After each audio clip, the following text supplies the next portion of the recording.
বাংলাদেশ থেকে সৌদি আরবে আসার পর সাথে সাথে সময় পাই নাই ব্যাগপত্র গুছানোর জন্য।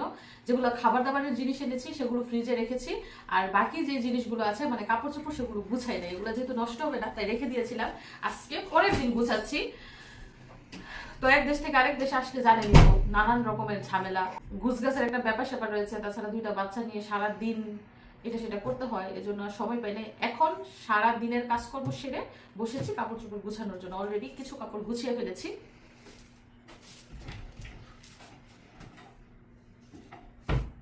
এই যে দেখেন, উপরেরটার মধ্যে আমার কাপড় রাখি, এটার মধ্যে মিশাতের কাপড় রাখি, আর এটার মধ্যে মিশাতের কাপড় রাখবো না, যেহেতু মিশাতের কাপড়গুলো ছোট ছোট তাই লাগেজের মধ্যেই রাখবো। আর গতবার এসেও তার কাপড় লাগেজের মধ্যেই রেখেছিলাম। এবং আপনাদেরকে আরেকটা জিনিস দেখাবো, এই যে দেখেন ইউটিউব খুলবো, তবে এটা আমার না, এটা হচ্ছে মিশারির। মিশারি কাছে আব্দুল্লাহর সাথে খেলা করতে ওইখান থেকে আসলে তারপর মিশারিকে আগে দেখাবো, তারপর আপনাদেরকে দেখাবো। এটা হচ্ছে সিলভার প্লে বাটন, এটা মিশারির আল আলিফ মিশারি চ্যানেলের সিলভার প্লে বাটন। যাই হোক, আমি কাপড় চোপড়গুলো গুছিয়ে নিচ্ছি। আমার বোন পুরা লাগেজটা সুন্দর করে গুছিয়ে দিয়েছে, এখন এগুলো আমি আবার আলমারিতে রাখছি। আমার কাছে কাপড় গুছানো এত বিরক্তিকর লাগে এবং এত কঠিন কাজ মনে হয় বলার মতো না। তো এবার হিজাব আনি নাই, যেহেতু প্রত্যেকটা বোরকার সাথে হিজাব রয়েছে, এজন্য 2-3টা এনেছি, তাছাড়া আগের ছিল এখানে। আর বাবুর কাঁথা টাথা যা লাগে সবই এনেছি, শুধু কম্বল আনি নাই, কারণ এইখানে তার আগেরও কম্বল ছিল। তো আলমারি গুছাতে একটু সময় লাগবে, আপনারা একটু ধৈর্য ধরে বসেন, আমি পুরো আলমারিটা গুছিয়ে তারপর আপনাদের সাথে শেয়ার করবো, তো সাথেই থাকুন। এদিক দিয়ে দেখেন গরুর মাংসের মধ্যে সব মশলা দিয়ে রেডি করে রেখেছি, এখন ভালো করে মাখিয়ে জুখিয়ে তারপর রান্নাটা বসিয়ে দেবো। যেহেতু এক চুলায় খিচুড়ি আর এক চুলায় গরুর মাংস রান্না করবো, একসাথে 2টা কষাতে পারবো না, এর জন্য মাংসটা আমি মাখিয়ে জুখিয়েই রান্না করছি। আর বাবু হচ্ছে মিশারির কাছে, মিশারির সাথে খেলা করছে, মাঝে মধ্যে কান্নাও করছে। তো চুলার জালটা ধরিয়ে দিই। আর এই পাশ দিয়ে দেখুন খিচুড়ি রান্নার জন্য মশলা কষিয়ে নিয়েছি, কোনো গ্রান পাচ্ছি না যেহেতু ঠান্ডা লেগেছে। আর এদিকটায় চালও ধুয়ে নিয়েছি, তো এখন ধোয়া চাল এই মশলার মধ্যে দিয়ে দিচ্ছি। আর খিচুড়ি কিন্তু আমি সবসময় কষিয়েই রান্না করি, অনেকে আছে মাখিয়ে জুখিয়ে পানি দিয়ে একবারে বসিয়ে দেয়, তো খিচুড়িটা আমি কষিয়ে রান্না করি আর মাংসটা মাখিয়ে রান্না করি।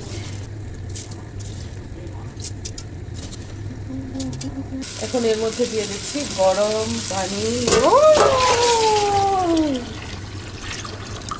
হাঁড়ি ভরে গরম পানি দিয়েছি, কারণ আজকে পাতলা খিচুড়ি রান্না করব, ভুনা খিচুড়ি না। ঝাল না খাওয়ার কোনো লোক নাই, আমরা সবাই ঝাল খাই, আমার ভাই, আমি, হৃদয়, মিশারি সবাই ঝাল খাই। মিশারির আব্বুও ঝাল খেতে পছন্দ করে। তো খিচুড়ি রান্নার উপকরণ দেওয়া শেষ, এখন ঢাকনা দিয়ে ঢেকে দিচ্ছি।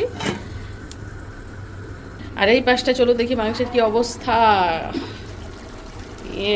পানি উঠেছে, দেশি মাংসের মধ্যে কিন্তু পানি ওঠে প্রচুর, এবং জাল আমি একদম কমিয়ে দিয়েছি সুন্দর করে যাতে সিদ্ধ হয়। তো অবশেষে আলমারি গুছানো কমপ্লিট হলো, চলুন দেখি কিভাবে গুছালাম। এই যে উপরেরটার মধ্যে শুধুমাত্র আমার কাপড়, তারপরেরটার মধ্যে আমার কাপড়, মিশারির কাপড় কিছু রয়েছে, তারপরেরটার মধ্যে আমার জিনিসপত্র ব্যাগ ট্যাগ রেখেছি। তো এই 3টা তা বেশিরভাগই আমার দখলে, মিশারির অল্প কাপড় চোপড়, আবার কেনাকাটা করলে কাপড় হবে। আর এই যে নিচেরটার মধ্যে মিশারির আব্বুর কাপড় চোপড়। এখন প্রশ্ন হচ্ছে বাবুর কাপড় কোথায়? এই যে বাবুর কাপড় দেখেন, এই যে আমার সোনামণির কাপড় চোপড় দেখছেন, ডাইপার থেকে শুরু করে তার শীতের পোশাক, গরমের পোশাক, কাঁথা সবই এইখানে গুছিয়ে রাখা হয়েছে। গর্জিয়াস পোশাক, সাধারণ পোশাক সব। এখন মনে হইতেছে যে এই লাগেজটার মধ্যে সবার কাপড় চোপড় কীভাবে আটছে, মেয়ের কাপড় এই দেখেন পুরা লাগেজ ভরা। যাই হোক, এখান থেকে কাপড় নিয়ে নিয়ে ব্যবহার করতে আমার কিন্তু সুবিধা হবে, এর জন্য মেয়ের কাপড়গুলো আলাদা রাখা হয়েছে। সুন্দর হয়েছে না সিস্টেমটা? অনেক ব্যস্ত ছিলাম, আপনারা দেখতেই পেয়েছেন, রান্নাবান্নার থেকে শুরু করে ঘর গুছানো, কাপড় চোপড় গুছানো, বাচ্চা সামলানো, তারপরে এখানকার জিনিসপত্র গুছানো, সব কিছু মিলিয়ে অনেক ব্যস্ত ছিলাম। এছাড়া বাড়িতে আত্মীয় স্বজনের সাথে ফোনে কথা বলেছি। তো এখন রিল্যাক্স নাই, এখনো রিল্যাক্স নাই, কারণ মানুষ বিদেশ আসে ঘুরতে আর আমি বিদেশ আসি সংসার করতে। সংসার মানে তো বোঝেনি, সংসার মানে হচ্ছে বড় দায়িত্ব, দায়িত্ব পালন করতে হবে। তো এই ফলগুলা খাওয়ারও টাইম পাচ্ছি না আমি। এখনো দেখেন কত ফল রয়েছে, মানে আমাদের ঘরে যতগুলো মানুষ একটা করে খাইলেও কিন্তু শেষ হয়ে যাওয়ার কথা, কেউই ফল খায় না, কেউই খায় না, শুধু শুধু এগুলো নিয়ে আসছে বোন বইরা। মিষ্টি হইব তো, মানে মিষ্টি হলে ভালো লাগে, টক টক আমার পছন্দ না, যদি আবার ঠান্ডা লাগছে টক খাইলে ভালোই হইব। অনেক টক, অনেক খেতে পারবো না। একটা আঙুর খেয়ে দেখি, আঙুর আবার মিষ্টি। এখান থেকে সবচেয়ে পছন্দের হচ্ছে আমার কাছে আম, পরে খাবো।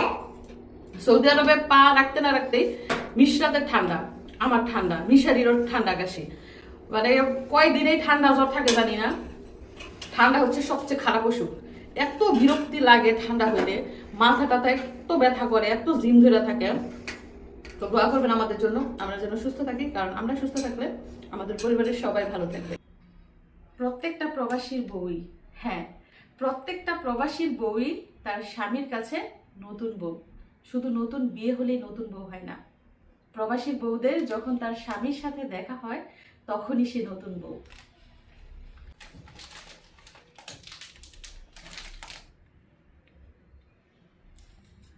আমি খোপায় বেঁধেছি গোলাপ ফুল, নাকি তোমার মন